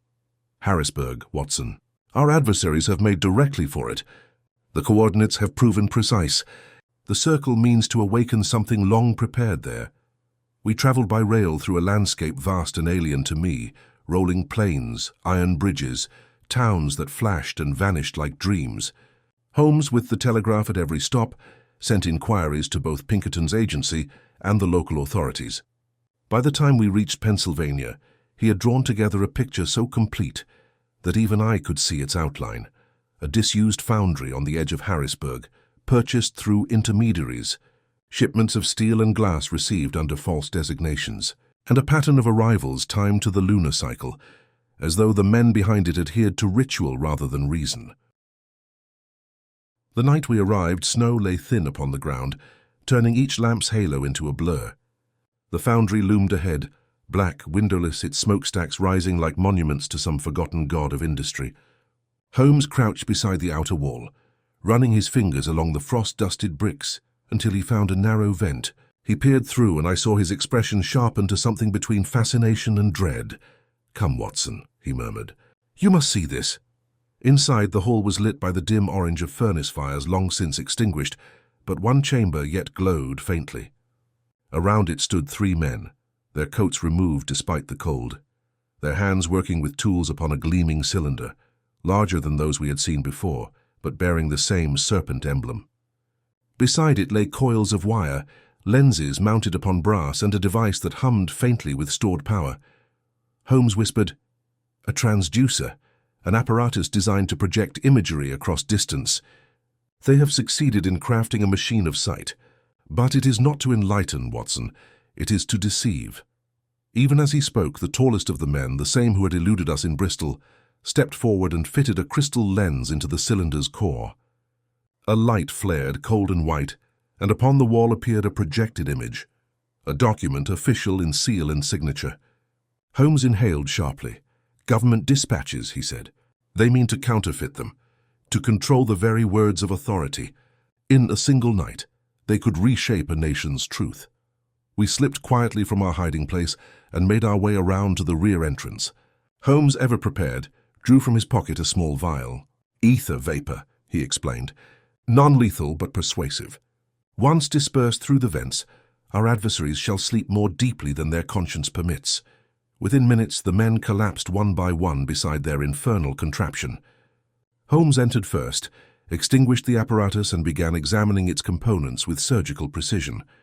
I stood guard by the door, revolver ready, though the only sound was the distant groan of wind through the rafters. After a time, Holmes straightened, his expression softened by a rare note of satisfaction. "It is done. The cylinders are incomplete. They could project an image, yes, but without the stabilizing prism, they would distort within moments. Their attempt at omnipotence was but an illusion, fragile as smoke." We turned the men over to the American authorities, who, forewarned by Holmes's telegrams, arrived within the hour. Pinkerton himself came to meet us, his weathered face breaking into a grin as he shook Holmes's hand. "London's finest, eh? I'd heard the stories. Never thought I'd see you on this side of the ocean." Holmes gave a curt nod. "Their criminal conspiracy knows no geography, Mr. Pinkerton, nor should the law that opposes it." It was dawn by the time we returned to the station. The air was cold and brilliantly clear, the last smoke from the foundry curling upward like a benediction. Holmes stood by the platform, his collar turned up against the wind. "You see, Watson," he said at last, "our adversaries mistook invention for progress. But progress divorced from morality is merely power in another guise. They wish to control perception itself, to decide what the world would believe. In thwarting them, we have preserved not merely a law but the integrity of truth." I smiled faintly. "And yet you speak as if truth were a fragile thing." He glanced sidelong at me. "It is the most fragile thing in the world, my dear fellow. It exists only so long as there are minds willing to defend it." We returned to London some weeks later, our journey having taken on an almost dreamlike quality in retrospect. Lestrade met us at Baker Street, flushed with the satisfaction of belated understanding. "So the circle is broken, then?" he asked. Holmes shrugged lightly, tossing the Pennsylvania revolver upon the mantel. "Broken in form, perhaps. But such circles have a way of reforming where ambition meets opportunity. Still, for the moment, their designs are scattered, their tools confiscated. That will suffice. He seated himself by the fire, clasping his hands beneath his chin. "There is a peculiar satisfaction, Watson, in seeing how even the grandest conspiracies unravel upon the smallest thread. A smudge of oil upon a lens, a misaligned coordinate, the reflection of a single serpent's head, and the entire edifice collapses. And what of Langdon?" I asked, recalling the nervous scholar whose confession had begun our strange adventure. Holmes smiled faintly. "He has returned to his studies under safer auspices. Knowledge once misused can yet be redeemed." For a while we sat in silence, the crackle of the fire filling the room. Outside, the fog drifted once more along Baker Street, soft and slow, as if nothing at all had changed.